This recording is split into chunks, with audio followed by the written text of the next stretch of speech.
Within hours of American... You got earphones? That's cool. That's cool.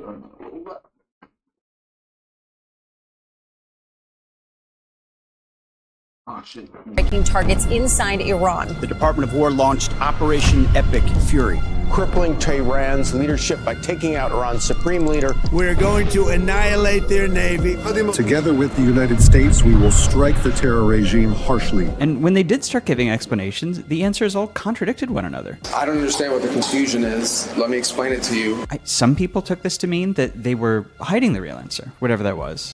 Or that there was no answer, that it was just Trump acting on impulse. But I have been spending a bunch of time looking into this, and I actually think it's neither of those things. I think the real reason behind this war that's already killed hundreds of innocent people, sent the global economy into a tailspin, plunged the Middle East into a firestorm, is something that's messier and more complicated than how we typically think of wars as starting. Unpacking what that is tells us a lot about why this war is really happening. And it reveals some big, uncomfortable truths about how wars happen generally in our world, how they come together, how this one came together, and where this one in particular is headed.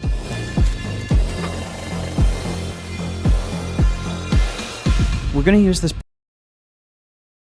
Yeah, this is a crazy topic. I'm sure if you are part of that crew that saw what happened earlier, then you're part of that crew. If you're not, you don't get to find out.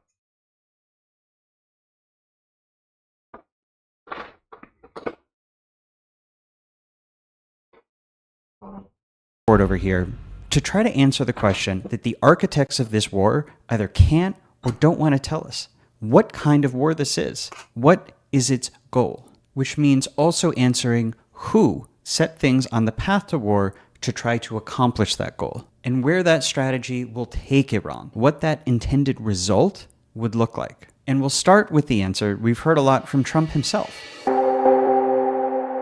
Like in this interview he gave a few hours after the war started, where he called what we did in Venezuela the perfect scenario for Iran, which he said meant replacing Iran's leadership with someone new who would be friendlier to the United States.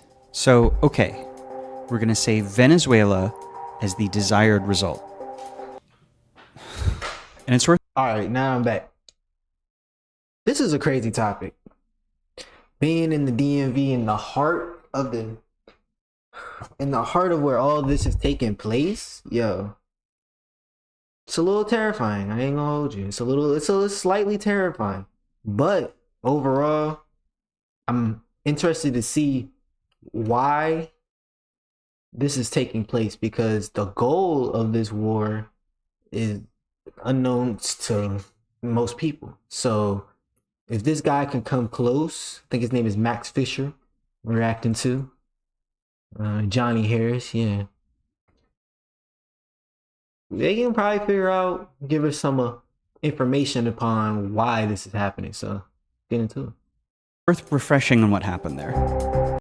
The US and Venezuela, remember, have had hostile relations for many, many years. Then Trump, this January, sort of out of nowhere, launched a special forces raid to capture Venezuela's president, Nicolas Maduro, and his wife. The United States of America has successfully carried out a large-scale strike against Venezuelan leader Nicolas Maduro and his wife. But, and this is important, this was not...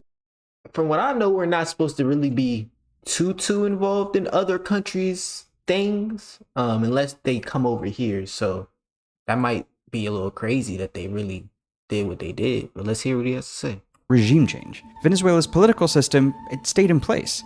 Instead, Maduro's vice president just took over and cut some modest trade deals with Trump. Que juremos como un solo país para sacar adelante a Venezuela en estas horas terribles. There's even some reason to believe she might have been in on it. A couple months earlier, the Miami Herald had reported that she had quietly pitched Trump on helping her to take over from Maduro. Again, that's not regime change. Regime change is toppling an entire political order. Venezuela's government, official ideology, ruling elite are all the same, just with the new face. So we'll call this leadership change as the goal of the war. Which is to say, just slot in a new leader at the top without changing much else in Iran. And Trump has said over and over that this is what he wants to do there. He said there is a plan. He points to Venezuela. I said, how's that going to work? And he said, it's going to work very easily. It's going to work. Iran is not the same country it was a week ago. Huh. like it did in Venezuela. And sure enough, American and Israeli airstrikes killed Iran's top leader at the very start of the war. Whoa. We out here. Wow. I mean, it's not the first time, but okay. Trump is already saying he wants to be the one to pick Iran's next leader, and that he even already has 3 options in mind. The question of who is pushing the strategy is pretty easy to answer, because as we will see, lots of powerful people have been involved in bringing this war about, but only one is citing Venezuela as the goal: Donald Trump himself. And the best answer... Right. I was low-key confused to why we're talking about Venezuela. I'm just like, yo, what does Venezuela have to do with the war that's going on in Iran? But apparently everything.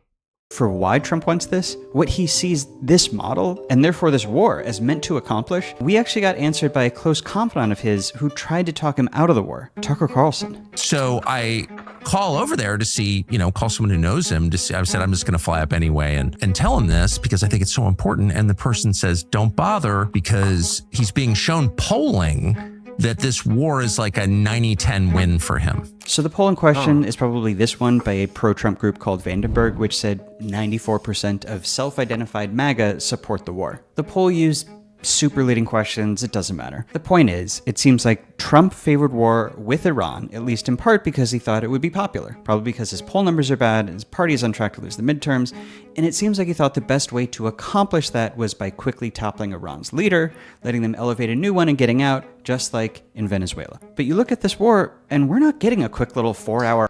Bruh, so Mac Mullah calls them doinks. That, a doink.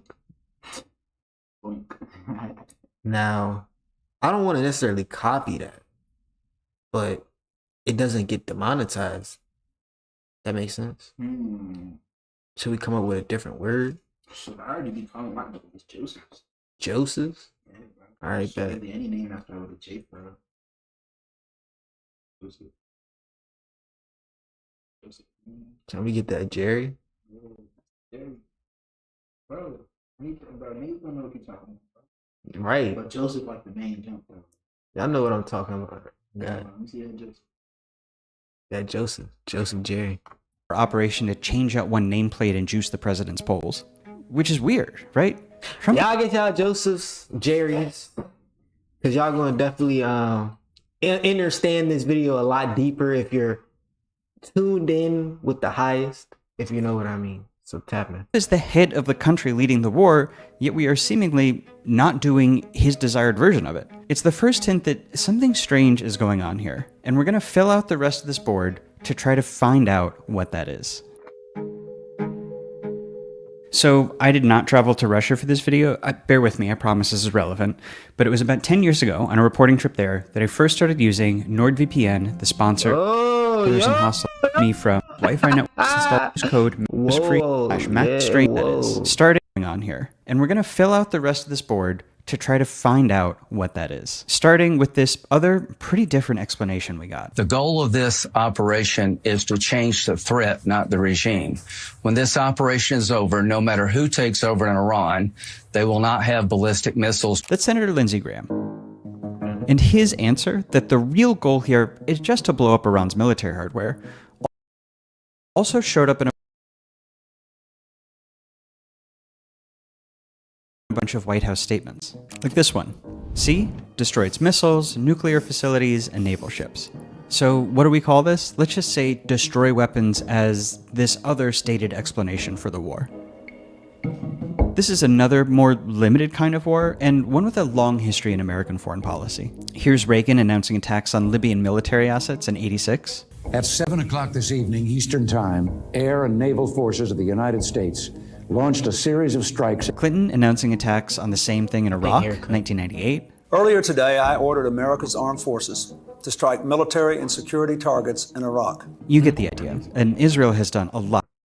That JFK? Like Bill Clinton. Bill Clinton. That nigga's a demon. He's a demon? Bro, yes. You don't hear about the Epstein files and all that shit, bro. He was one of the main niggas in that bitch. Tell me about it. Eating the babies and doing some more shit, bro. He Whoa. trafficking the kids, bro. He one of the main niggas, bro. Yes. Whoa. Democrat Bill Clinton, bro.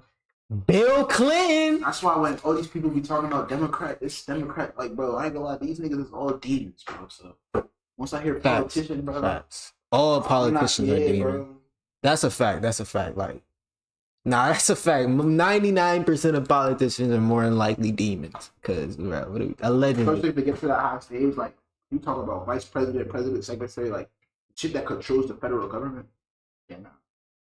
Yeah, you on demon level. If you a state governor or some judge or some shit, you chilling. But nah, you might be in the loop, but not even. They be low key. Like, I mean, they don't be as dirty, but they be dirty though. For because sure. like any politician gonna be a dirty liar and shit, but like you might not be in the loop with like the whole world, the wild shit that's going on with that. Yeah, just a state at a state level. You have a point. You have a point. Lot of this too. So let's put down Iraq 1998 when Clinton bombed it as the seemingly desired model here for Iran. The result is usually a few blown up military buildings, and this is definitely happening in Iran, like this base outside of Tehran. But if we want to understand why, then our question is who pushed for this version of the war? And the best answer might come from this Washington Post report that says Saudi Arabia's leader secretly called Trump multiple times to urge him to attack Iran, the goal of weakening Iran's military with airstrikes before that military could become any stronger. So it seems like at least one of our answers as to who is behind this version of the war is the Saudi leader Mohammed bin Salman, MBS. Let's put him up there. And the Saudis kept their role secret. Bucket said like you can't show you rolling it, but you can smoke. Yeah, you can smoke on stream. Oh, that's what you're talking. I thought you were talking about our conversation. Nah, you can smoke Because they didn't want to risk provoking a prolonged regional war that could hurt them. But that is exactly what we got, right? Today, Iran took aim at ships in the Strait of Hormuz. Iran has begun laying mines. The global price of oil skyrocketing. At least 6 ships targeted in the last 24 hours. So how did a war that these two leaders both wanted to keep small and short instead turn into this? Well, there's one person we haven't heard from yet. This is a speech Israel's Prime Minister Benjamin Netanyahu gave on Israeli TV a week into the war, where he said he wanted to liberate Iran and that he had a systemic plan to destroy or destabilize its entire political system and government. What he do? That's the president of Israel. Oh yeah. Yeah. That nigga's he's the real like demon of the world. Everybody talking about Donald Trump. Nigga, this who Trump look up to. Not look up to, but this who he's under. Who look up to him too, probably? Nah. Nah? Probably not. Who don't fuck with Israel, yeah, on that side. Not like, but like, nah. Evil mastermind, like, I respect you. Nah. I don't even think so. They don't have tea parties and shit. I mean, bro, these elites, bro, they probably do anything, bro. They probably all cool. That's what I'm saying. Like, they probably all cool, bro. They probably in a room right now. Every elite in the world we could think of. They probably chilling. Elon mad as shit. He didn't get invited. Elon didn't get invited. Mark Zuckerberg probably in that bitch. Nah, Mark Zuckerberg didn't come. Yeah, no. He didn't show up. Yeah. Or like he's upstairs in the room doing some weird shit.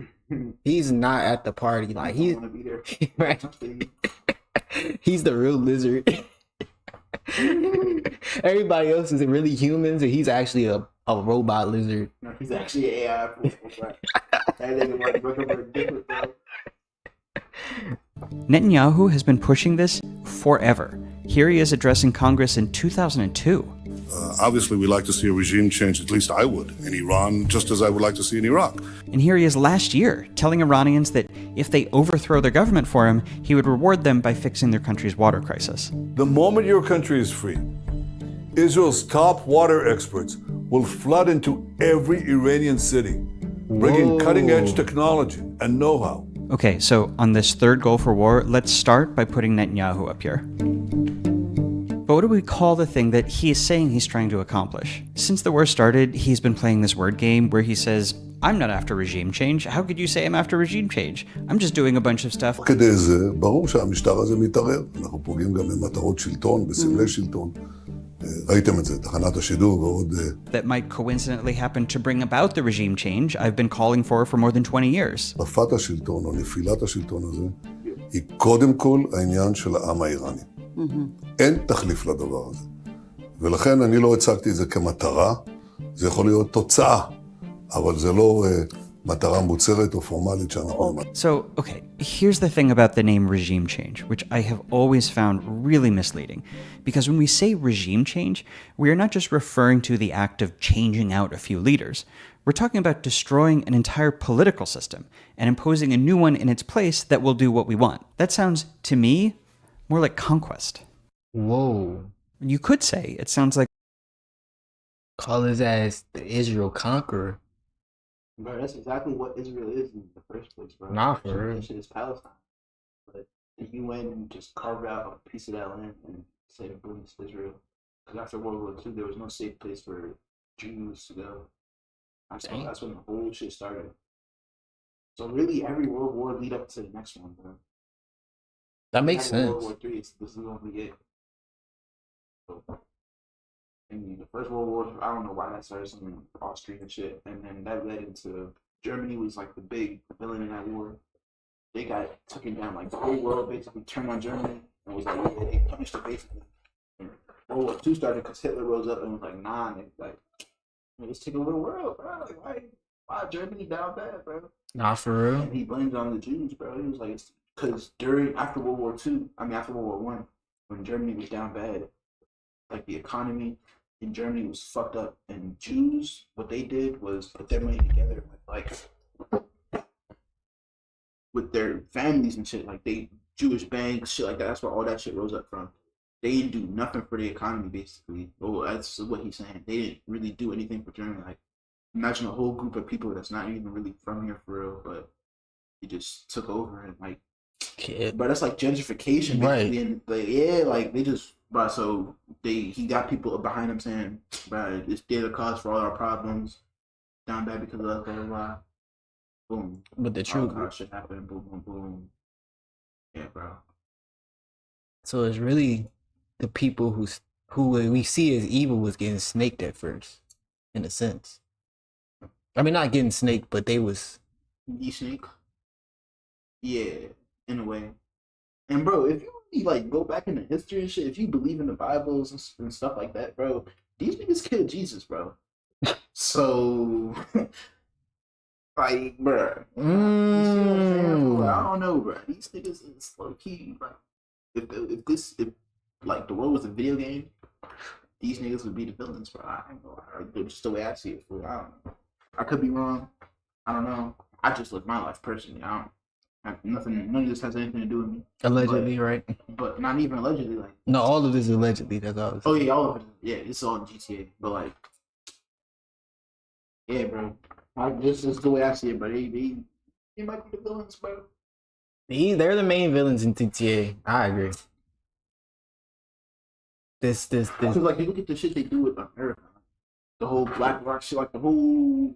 They own everything. Wrong with this shit, bro. You trace that shit back, and it's a nigga with a long ass last name and shit, and with Berg. Fucking Jew, bro. It's that hyper control. Like they have to reign supreme, and it's like, bro. No, bro, y'all wildin'. You don't need to own everything, and. Bruh, violence is never the answer. We're gonna keep saying that. So 9 times out of 10, in order for you to keep taking all this land, all these people's resources, they ain't giving it away, just handing it to you. So man, y'all doing some wild stuff. What America did to Germany and Japan in 1945, or what it did to Iraq in 2003. Let me show you. We have no ambition in Iraq except to remove a threat and restore control of that country to its own people. Evil regime, check. Liberation, check. Bring freedom, check. And guess who else was talking up Iraq regime change back then? If you take out Saddam's regime, I guarantee you that it will have enormous positive reverberations on the region. But uprooting a country's entire political system is a huge task. In Iraq, the US spent years fighting town by town to destroy that old order and install a new one. I'm not saying I think they're also planning a full occupation of Iran like that. What I'm saying is that where they want to end up does require destruction on that scale. And you are already seeing this in Iran, where they are bombing huge numbers of police stations, government offices. And this is where we start to see how all of these different agendas interact with one another to produce the war that we got. This is an interview with Senator Lindsey Graham, the guy we saw earlier talking about missiles. He says that he spent months talking Trump into war with Iran, even flying back and forth to Israel to coordinate with Netanyahu and with Israeli intelligence on how to maneuver Trump toward that war. And sure enough, Trump's own inner circle said to the Washington Post that Netanyahu told Trump he was going to attack Netanyahu made it clear his desires to attack Israel's ballistic. You tripping? Yeah, that was some high shit. Attack Iran's ballistic missile program in the coming weeks. The prime minister said Israel would be willing to strike Iran with or without U.S. involvement. Though he wanted Trump to green light the operation, the people said. I'm not going to say his name again. Determination to initiate hostiles led Trump to believe an Israel attack was inevitable and that the best course of action was to involve U.S. military power to ensure its success, said two people familiar with this thinking. That's not for real. This is how you heard me reading, man. Five. Got the high and the low. You feel me? Iran's missile program, which convinced Trump his only course of action was to join in that attack. Trump's Secretary of State has said this too. We knew that there was going to be an Israeli action. We knew that that would precipitate an attack against American forces. And we knew that if we didn't preemptively go after them before they launched those attacks, we would suffer higher casualties. So this is weird, right? Netanyahu wanted to do this, total conquest, a huge war, but Trump just wanted to do this, Venezuela option, 3-hour operation. So they settled on this whole other thing, bombing Iran's weapons, but the war that we are ending up with is that third biggest option. Listen to Lindsey Graham here just a few days after he'd claimed that the goal was just bombing Iran's weapons. The regime is in a death row now. It is going to be on its knees. It's going to fall. Sure enough, we pretty quickly got to a place where Trump wanted to back out of the war. His agenda is sort of done. But Israel is keeping the US pulled in by sticking to its goal of regime change. So sure, part of what's happening is that the people who wanted conquest, like Netanyahu, lied about that to try to get the war started. But there is something more fundamental at play here that is keeping things locked in place.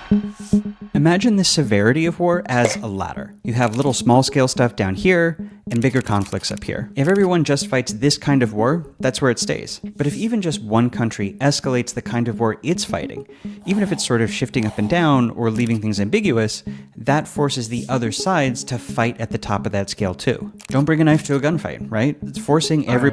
I gotta lock in. Small-scale bombing leads to major fighting, leads to total conquest. Makes a lot of sense. Does that make sense? Say that one more time. Small-scale bombing leads to major fighting, leads to total conquest. Yeah. Makes sense. Everyone else to... Bro, we can take them out today. Tonight. Not for real. That's why I be thinking. I'm like, bro, war going on. I'm not worried about that. That's what I'm saying. So, but that's our strategy. Small scale bombing, and then give it like an excuse, so we make it look like we have to stop them, we're fighting, and then we just do what we're trying to do the whole time. Just like keep that bitch over. Yeah, bro. Bro, I don't know. Do y'all agree? What do y'all think? As an American citizen, are you worried about this war? Honestly, like, yes, this is a little scary because they could do something, but like, genuinely, we're Americans. Like, bro, we own guns. Everybody pretty much owns a gun. Are we really worried about this? Like, obviously, it's not gonna. Bro, it's 2026. Hold on, guns is not gonna be the answer. Yeah. Is it bombs and shit? Bombs, chemical warfare, yeah, bro. Drones. It's gonna be, I'm fucking gonna blow up my laptop through AI. I don't know. Dang. I mean, but like, I think we would do it first. We're America. I got China doing that shit first. China, dude. Cool. China need the cut. China not gonna do it though. They don't have no reason. Yeah, that's what I'm saying. But if anybody were to do it, I got them. Yeah. So I think they got us with the AI shit. I'm pretty sure they got us beat with the AI shit. Yeah. Oh, they call sir.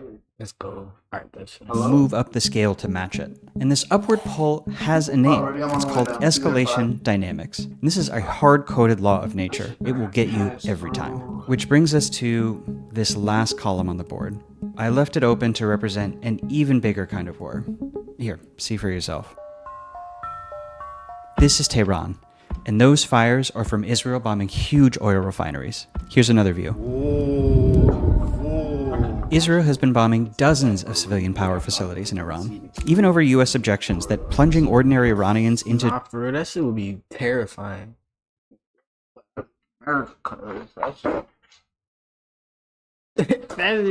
darkness could backfire, and that burning fuel is even flowing into canals that run alongside Tehran's city streets, which looks like this. Pushing Iran's largest city into darkness accomplishes enormous harm to its 10 million civilians and not much else. But even if it did serve some military purpose, it is above all a step towards collapsing this poor but functioning society into a failed state. And that process has a name: state collapse. The closest analog that I can think of for this is another country on Iran's border, Afghanistan. Boy, I'm actually noticing a lot of countries on Iran's border here. I wonder why they're developing so many weapons programs. And just to refresh, when the US invaded in 2001 to topple the government that had sheltered the architects of September 11th, the result was also to collapse all of the country's basic institutions down to the level of the village, turning it into a failed state. And all of that hunger and displacement and collapse into lawless, ungoverned anarchy opened a vacuum that extremist groups rushed in to fill. So why on earth would Israel or the United States want that in Iran? Look at this Trump post from a week into the war. Iran had shut down international oil flows, damaging the US and world economies, so Trump threatened to destroy Iran as a nation so that the country could never be built back. That is state collapse. So, okay, who is behind this one? Who do we put in this spot on the board? Well, kind of no one. Trump's Truth Social spasms aside, no one in a position to shape the war has given us reason to believe that they really sincerely want to turn Iran into a failed state. Maybe there is someone pushing this behind the scenes. It's definitely possible. But I think the truth might be something even scarier, which is that no one is pushing it, and it is happening anyway. Remember this escalation graphic? Well, state collapse would be even further up that ladder. So if one country starts moving in that direction, even if it's just to scare the other side, that is what the war becomes. So let's take a step back and look at this. What kind of war is this? Well, it's 4 different kinds of war, launched for 4 different reasons on behalf of a few different actors with very different agendas, and each pulling Iran and the conflict towards 4 very different end states.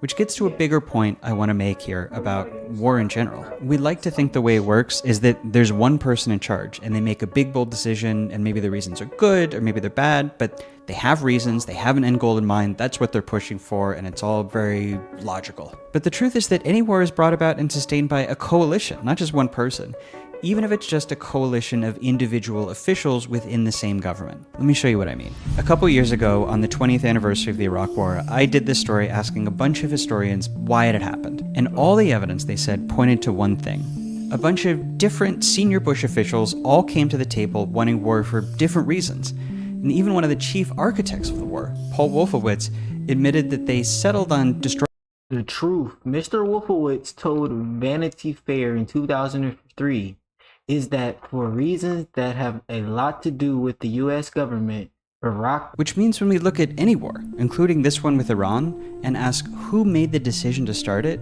sometimes the answer is no one decided. At least not in the way we like to think of there being a single directive and end goal in mind. And with no one decision on why and what the purpose of the war is, that means there's no decision on how, on what kind of war gets waged, or how to win it. Which brings us to another lesson here, which is that wars waged for unclear or confused reasons usually just escalate and escalate forever.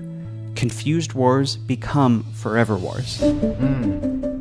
Even if it were a good idea to turn Iran into... This man just basically said we're gonna be in war forever with them because we don't know why the fuck we in war. Makes sense. That's what I'm thinking. I'm just like, when is it gonna end? Because when did it start? Man, it popped out the blue.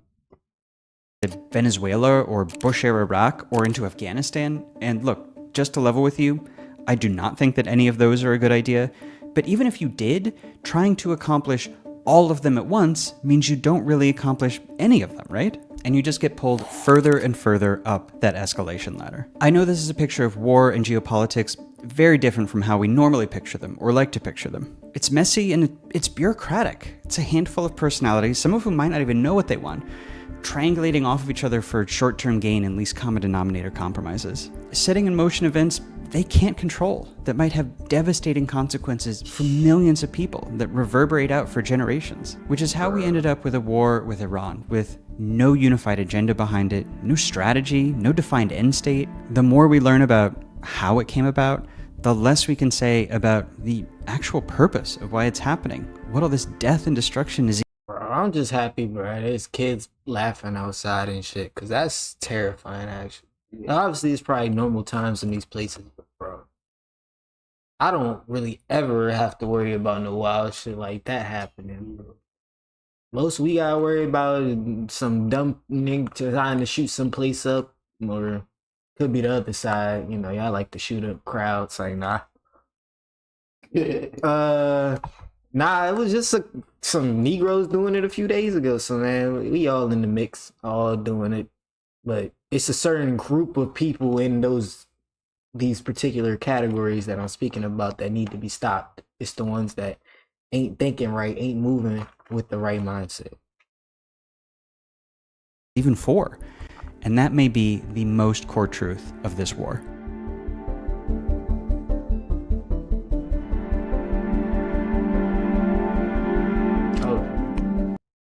Oh, that's the end of that jump. Bad. Oh, chair's leaky. Right back. I'm gonna be honest. This was supposed to be a 2-part video, bro. There's a second part to this.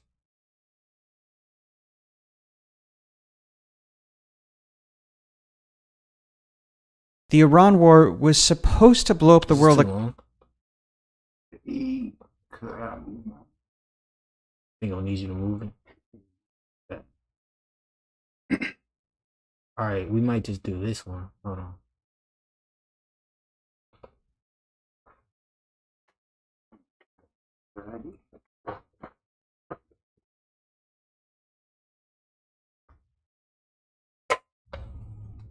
You know the bomb thing stuff.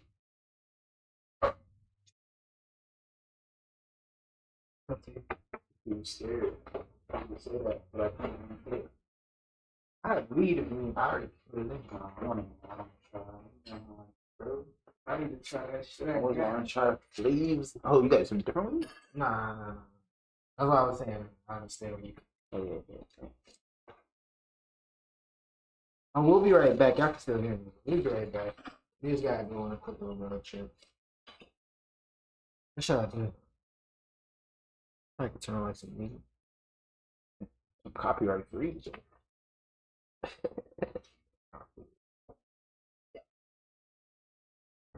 Holy shit.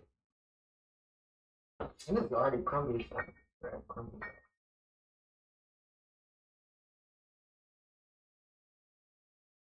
This shit is insane.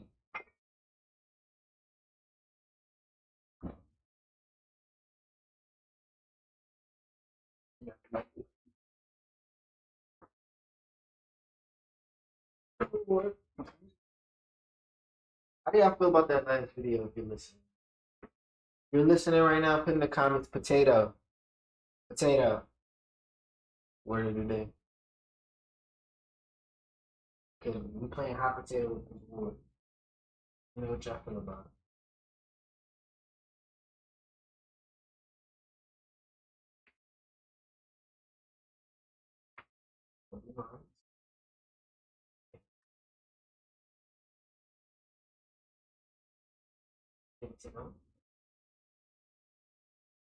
Whoa, I'm gonna get banned. Chill. That was a joke. I'm sure YouTube already knows that.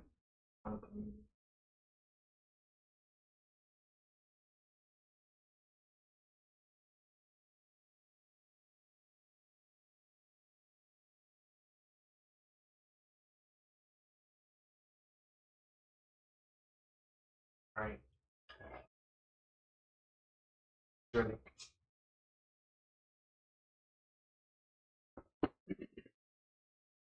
Done.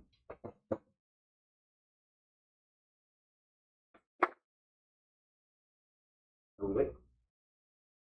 I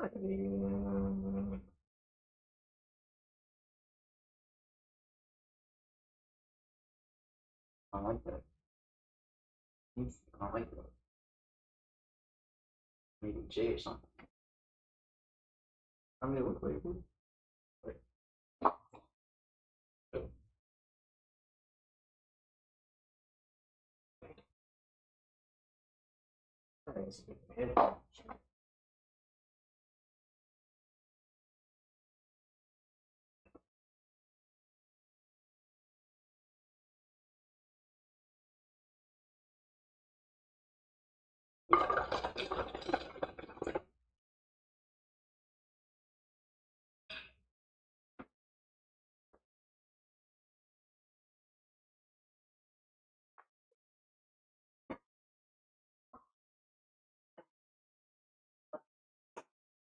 Ooh.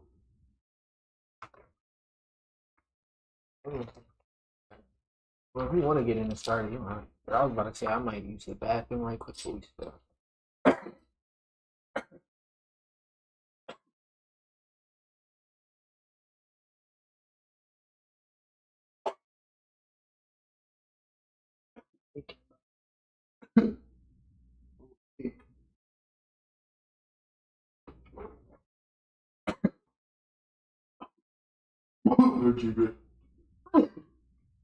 What was that?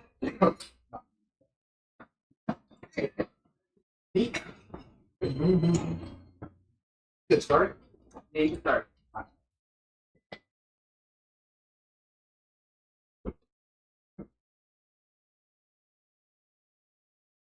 I bet y'all listen to this music.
Y'all won't even believe it. We're back. Oh my God, it's been a long time. Y'all ready? Alright, y'all ready to finish this video? Yo, y'all ready to finish this video?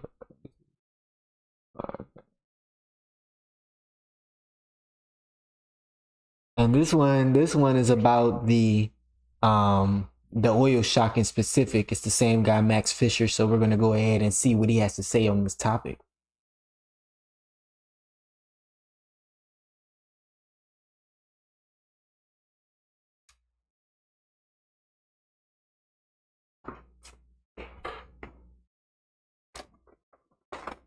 Across the entire global energy system. But it's been a month of really severe fighting and a near total shutoff of oil and gas out of the Middle East, and most of the world seems basically fine. Like, you look at your window and what you see is not Mad Max. What you see is more a normal variety bad economy. Attacking at least 3 ships moving through the Strait of Hormuz. And that translates to prices at the gas pump, now at levels not seen since the start of the war in Ukraine 4 years ago. So what's going on here? Was the doomsaying all wrong? Are things basically fine? And to figure this out, we're going to answer the question, what actually happens when the world's largest... I don't care what he's talking about. These gas prices are ridiculous. Bro, I'm not paying $5 for a gallon of gas, bro. Cut that shit out. Oil producing region goes to zero. Like, physically, step by step, from the moment the tap turns off. How does that work? How does that ripple down the supply chain to your gas pump, to your grocery store? How long do the lights stay on? How long do planes stay in the air? And look, I will spoil the ending for you. The fine that you see out your window right now is fake. It's a mirage. I don't care where in the world you are, there is a 100-foot tidal wave rising above your head, and once you see why it's rising and what's going to happen when it hits, you will not be able to miss it.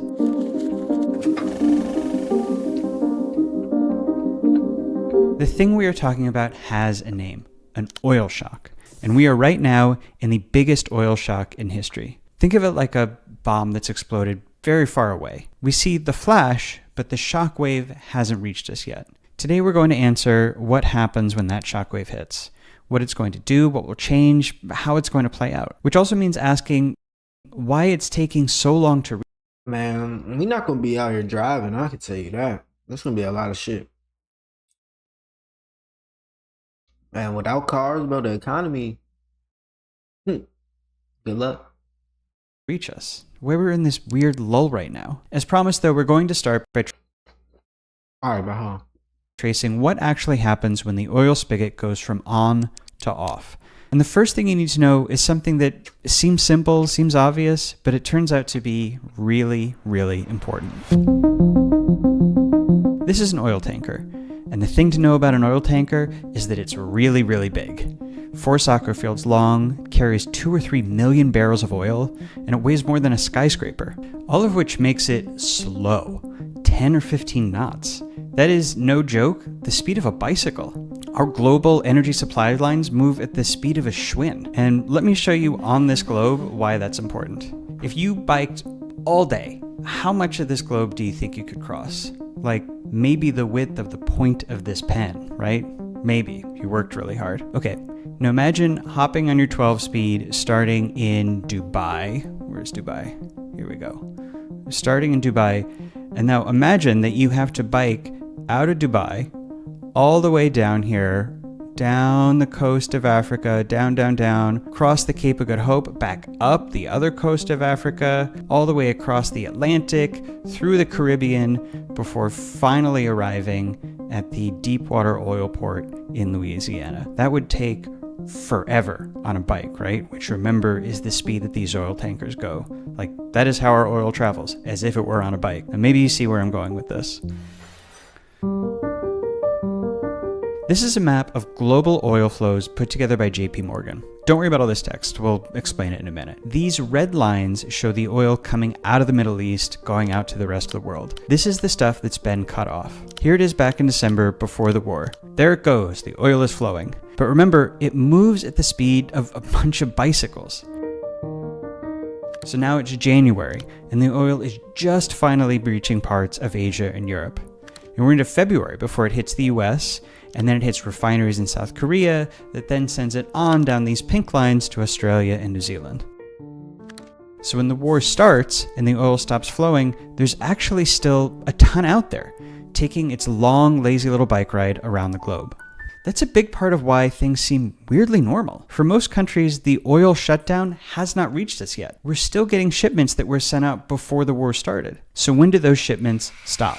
If you look at that map again, it says most deliveries to the US will stop around April 15th. In Europe, they stop around April 10th. Asia, April 1st, so it's just getting started. But here in parts of Africa, there's March 20th. We're already well into it. And to be clear, these places aren't out of oil. Every country has emergency stockpiles. So let's see what that looks like. Gas lines are the first thing to show up. Not enough fuel at the pump. And these are already everywhere. South Africa, Pakistan, Vietnam, a bunch of places. In Laos, they ordered schools closed for 1 day a week so there'd be fewer people on the roads. The Philippines and Ethiopia did the same thing for government offices. And Sri Lanka is making everybody take every Wednesday off of work now. There are also restaurant curfews, mass flight cancellations, air conditioning shutoffs. It's not that these countries are running out of oil. I mean, they are, but that's not the real issue exactly. Imagine this is the global oil supply. It's all sold in one big market. And that means all the producers sell to that same global supply. And then all the oil-consuming countries buy from that same supply. You could also call these exporters and importers. It's the same idea. Right, so they control the whole ecosystem, essentially. Anyway, the Iran war cut off 1/5 of global supply, about this much. So when deliveries stop showing up at those countries we talked about, they can't actually buy from other producers. But they've got to do it by outbidding whoever would have bought that oil otherwise. And that pushes up the price for everyone. And that's even hitting places like the US, where we are still receiving oil from before the war started. Countries whose shipments ran out are creating this big surge in demand. So anytime you go to the pump or pay your power bill, you are bidding against them and they are bidding against you. And all of this is going to get significantly worse when China and Europe start running out of shipments too and surge demand to replace it, which is really close to happening.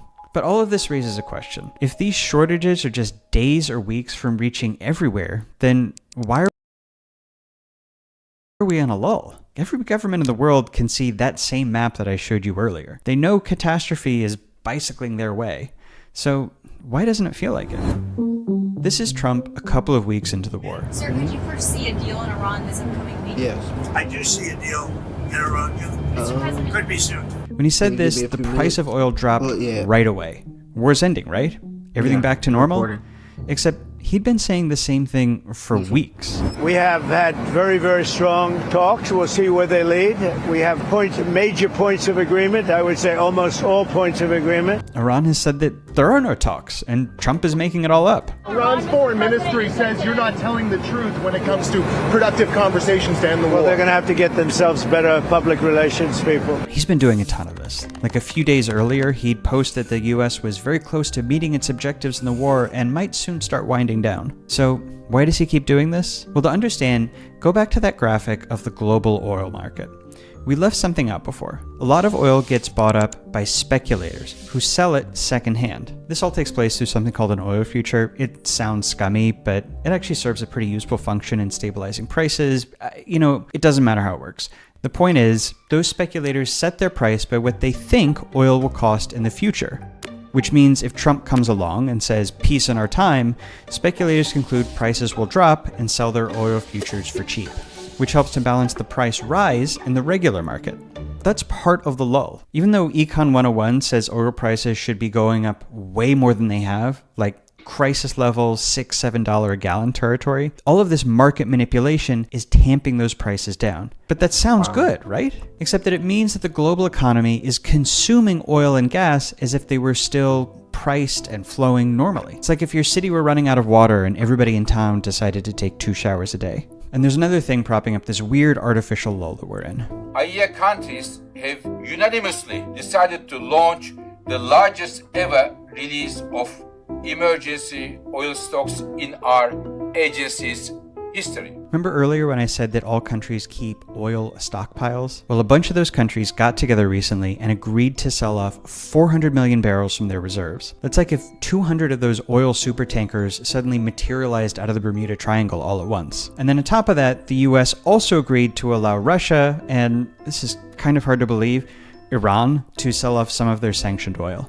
And releasing these stockpiles has added oil to the market equivalent to about half of what was cut off by the war, which has helped to balance out supply and prices and all of that. But here's the catch, and it's a big one. The stockpile release and those speculator games, these are both one-off tricks. They only work for a few weeks, and when they're used up, they're gone, man. That artificial lull that we have been holding up, it is going to come crashing to an end just as those last shipments of Middle Eastern oil dry up. The final vessel carrying jet fuel into the United Kingdom is going to get here in 48 hours, and there's no more after that. So when that oil shock hits, it is going to hit us all at once. Okay, so now we understand what that oil shock is, how it's going to get here, how it's forming. What is it going to look like? And when people picture this, they tend to talk about it in terms of rising prices. $200 barrel oil, $8 a gallon at the pump, $1,000 domestic flights. But this misses something much larger and much more consequential that is already starting to happen. To understand what that is, imagine if instead of talking about energy supplies, we were talking about food. Now, if I told you that 1 or 2% of the world's food supply was going offline, you'd probably worry. You might expect to see food prices go up some hardships on the margin, but you would think it's basically survivable. But now if I told you the world had already lost 20% of its food supply, you would think, well, we're about to have fewer people on Earth. The name for this is demand destruction. It's when the supply of something drops so severely that whoever or whatever relies on it, the demand, permanently withers away. And that is what is going to happen to... That is terrifying, y'all. Any global economic activity that uses energy, which is like almost all of it. Factories, technological development and production, car and airplane travel, air conditioning, building homes or cities.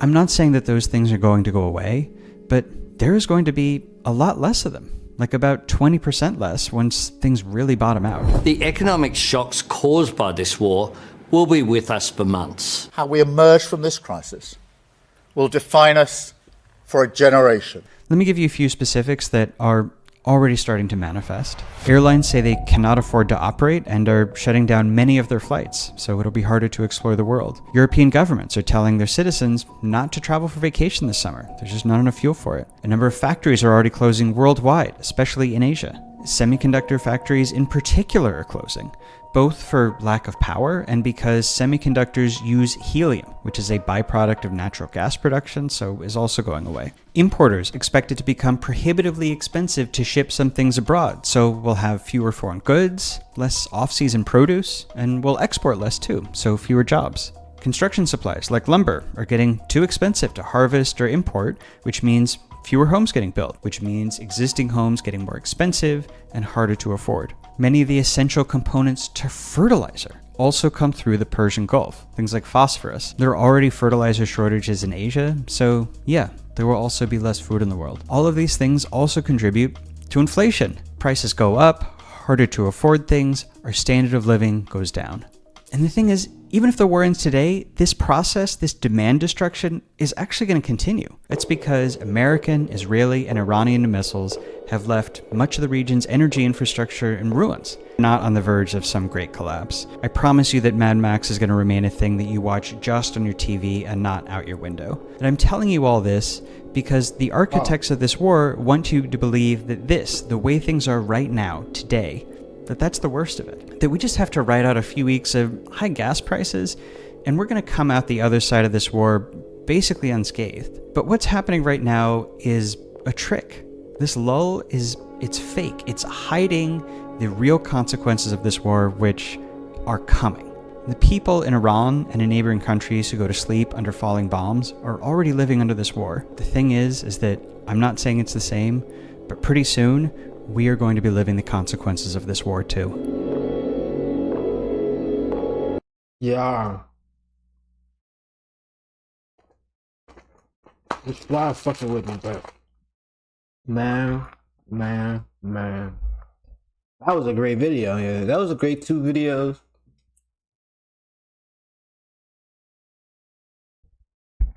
Oh my God. I hope you got your... I don't even know what to tell you to do, honestly. I just hope you got your shit in place. Around your loved ones at all times. It's like, now, like you said, it ain't the end of the world, no Mad Max type shit, but dang, this is crazy. It will cause a shift in a overall change in how we move as a society. And I don't even think it's that bad of a thing, to be honest with you. Because we are over consuming. And we are doing this to ourselves, so y'all let him get power. I'm pretty sure he told us back when he first was about to become president when I was in school. Like middle school? No, this was, I don't know, 2016? Either way. Yeah, he planned on taking us to war, so allegedly. Don't quote me on that.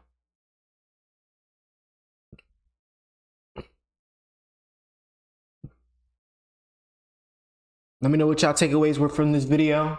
If y'all enjoyed the stream, I'm about to head out. I gotta go pick up my girl. Y'all like, comment, subscribe. And have a blessed rest of y'all day. I'll see y'all later on.